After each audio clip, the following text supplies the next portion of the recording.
Hi guys, so I know I haven't talked to you in a while, but I've had a lot going on with school because I've started college, friend problems, which I will get into, and as well as just life basically. So I got in just to talk quickly about setbacks because it was just recently brought to my attention in my own life that you do experience setbacks. Even though I kind of already knew that, it never really fully hit me as hard as it did recently. So I would like to talk to it and address it. As well know, because I did a video on it before. I was diagnosed with depression in grade 8, and I was taking medication for it, and thankfully it went away. And I talked about how every day is just really hard, and depression is kind of like a fog. It comes, some days it's there, and some days it's not there. Some days it's really thick and heavy, and you can barely see through it.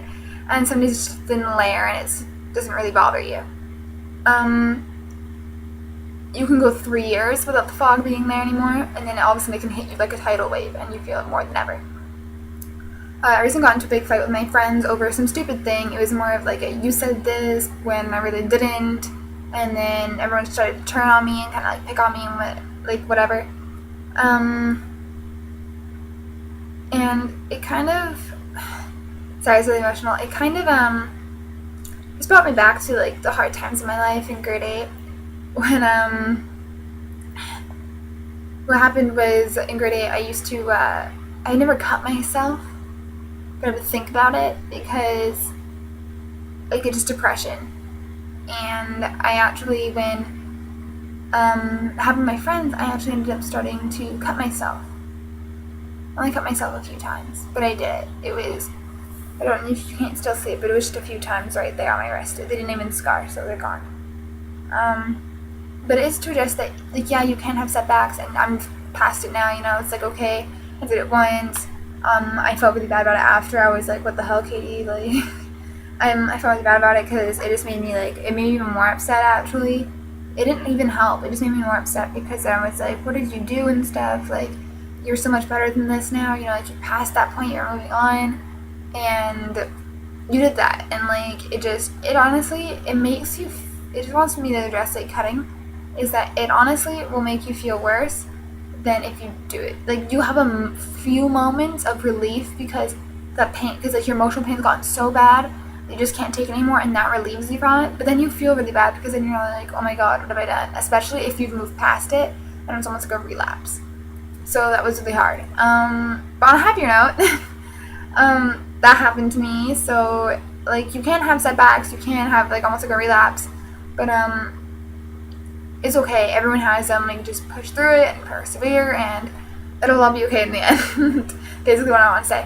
On a happier note, it is fall. It is my favorite time of the year. It is my favorite month, and I wanted to address healthy living because I know at the beginning of summer I made a video. I don't know if it was my last video or what.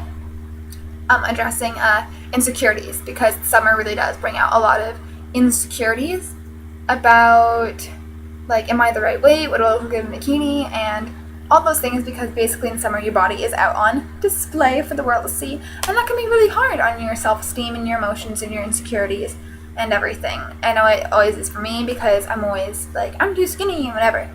So I'm probably going to do a series, especially with fall, because I love fall, and I feel like it's a really good time to start because it really does help with school and everything and like stuff. To do a healthy living series. That's what I'm going to do. I recently started college and I joined a sports team, which is cheerleading, and a lot of people think that, you know, like, oh, cheerleading is not a sport, whatever. Yes, it is a sport. I did cheerleading, it's very hard. I do cheerleading, it's very hard. We practice 2 times a week for 3 hours each, and we put an extra hour and a half in the gym, as well as we have nationals, and it's very difficult on the body. And it is really brought to my attention that even I, who try and live a very healthy lifestyle ever since, you know, depression, anxiety, and stuff, and it's better for you if you have those kind of disorders to live a healthy lifestyle and to feel better about yourself. It's just beneficial to live a healthy lifestyle, basically. I forgot what train of thought I was on. So I'm just going to do like a few quick steps to help you make you feel better about yourself this month. Okay, so a good way to make you feel better is by improving your surroundings. If you're in bed, basically you should start with your personal space. If you don't like the way your room is, or you feel like it doesn't reflect a healthy person or the person you want to be, change it. Make your room reflect who you want to be and stuff. For example, I don't like the way my room is right now. I feel like it's very childish. I feel very childish. I want to feel more mature because I'm in college. I'm changing my room. I'm painting my walls olive green. I'm making everything wicker instead of white because I find the white's childish, and gold and stuff. So that's a quick way. I mean, just like a quick change for your overall feel. Paint your walls. That's a good way to do it. And then if you want to even go further, change your furniture. Move it around. Like, those are really good things. Also, sorry, I just burped. Also, a really good way is by opening the window, letting in some fresh air. I always have my window open, even if it gets pretty cold, which it does. It does get very cold. I put on a sweater. I grab an extra blanket. I always have my window open because the fresh air. Hold on, I'm just gonna close the door.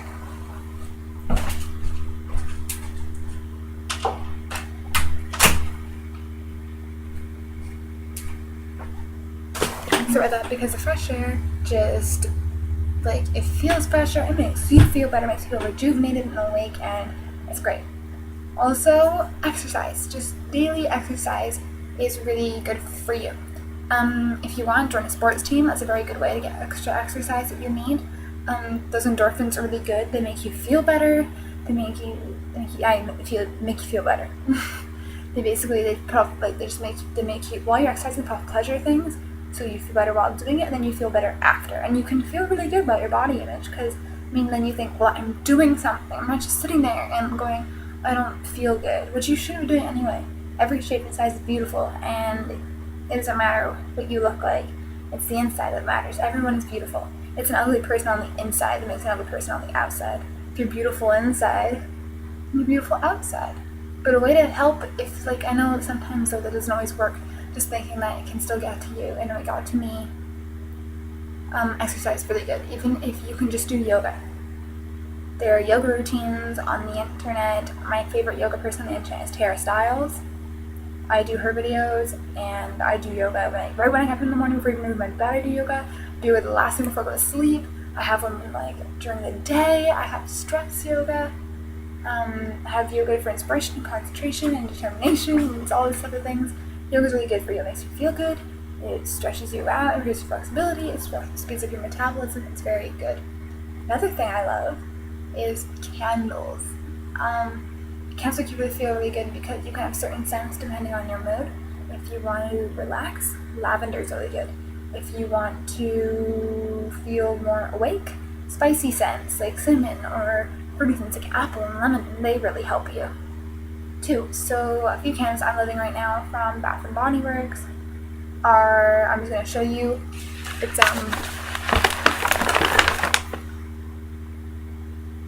spice cider. This one's really good because it smells like cinnamon, apples, and it just makes you feel awake and fresh, and it's fall, and what I love about fall is that everything's spicy and pumpkin-y, and it makes you go along with the mood, and fall makes me feel great.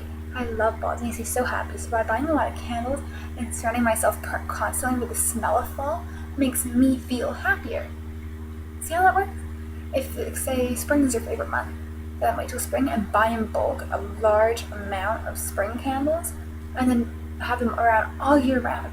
And so your room will smell like flowers and stuff, and they'll make you happy. Just remind you of your favorite time of the year. Another one I like is farm stand apple. It just smells like apples. And also cider lane, which is previously called candy apple, which just smells kind of like even from Canada with Tim Hortons maple donuts, as well as kind of like caramel and apples. So that's a really good way. Also, I know a lot of you probably drink coffee. You should maybe consider converting to tea. I'm not saying you have to, obviously, it's completely your choice. But tea's really good for you. It helps speed up your metabolism, as well as a bunch of other things. Caffeine can actually make you drowsy, and you get a high off of caffeine, right? So it makes you really, really awake, and then you crash. And when you crash, you feel sleepy, you feel yucky about yourself, like you don't feel good. With tea, you don't get that. I have this tea. It's called Grumpy Monkey by David's Tea. Kind of looks like that on the inside. This one is tea leaves, coffee beans, almonds, and white chocolate. And there's so many others. You can actually just go there and smell them. And with fall, the cinnamon ones and the pumpkin ones are coming out. So I'm gonna get that obviously because, like, it's just surrounding myself more by the things I love. If you like fruit more, they have tea with dried fruit in it, which are really good for you. Like when you're sick, I recommend tea that has like dried orange and dried fruits that have vitamin C in it because it's really good for you.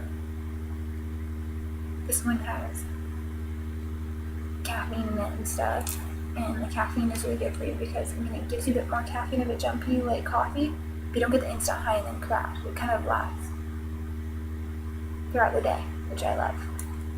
It's great. So tea is good for you, it's good for your metabolism, and it's better for you basically in your health. So that's all for my, also clothes. Find clothes that fit best for you. When you're buying jeans and you feel like, I have a muffin top or something, don't look at the size. Just grab a bunch of pairs and pick the one that fits best without looking at size. And if you like comfy sweaters, then buy a lot of comfy sweaters. It's about buying what fits you while also making you feel good. Don't pay attention to the size. Pay attention to what makes you feel better. So that's my video for today. I'll be making another one soon. I think I'm going to stick with this healthy topic because it's something that a lot of people want to know about and a lot of people are curious about. It's a lot of questions in people's minds, and it's just one big mystery. And also, it can really make you feel better. Living a healthy lifestyle, it really does improve your mood and the way you feel about yourself. If you have any questions, comments, concerns, or would like something brought up in a video, because I probably will go back to doing again like disorders and stuff soon, comment below, message me, do something. You can do a video response, doing a funky dance, or telling me what your favorite month is, what your favorite season is. What about that? If you love, even if oh my god, this is a great idea. If you take on my advice, like if you take my advice something, or you do something, like post a link on your favorite yoga videos. I would love to see them. I do yoga all the time. I'm always looking for new routines. So if you have a good yoga video, post it. If you have a good exercise routine, post it. I don't care. If you post a yoga routine, or if you post a workout routine, I'll film myself doing the workout and what tips work best for me, and I'll post a video of me doing your workout. If you decide to redecorate your room because you would just like to improve your well-being and you're gonna redecorate your room, do a video, show me, tell me what's gonna happen. I'm here for you. Whatever, if you have a problem, like you just broke up with your boyfriend, or you're feeling insecure because people are bullying you at school, or you want advice on how to stop cutting or something, or if you have an eating disorder and you want advice on how to stop, or you just need someone to talk to, I am here. I'm like the best friend that doesn't judge. You can talk to me because I don't know you. I only know what you're gonna show me, and I believe that you're all beautiful, and you're all special, and you're all unique, and none of you deserve to be treated anyway badly at all. So if you have any problems or anything, you just need someone to talk to, you can talk to me. Okay? Well, see you next time.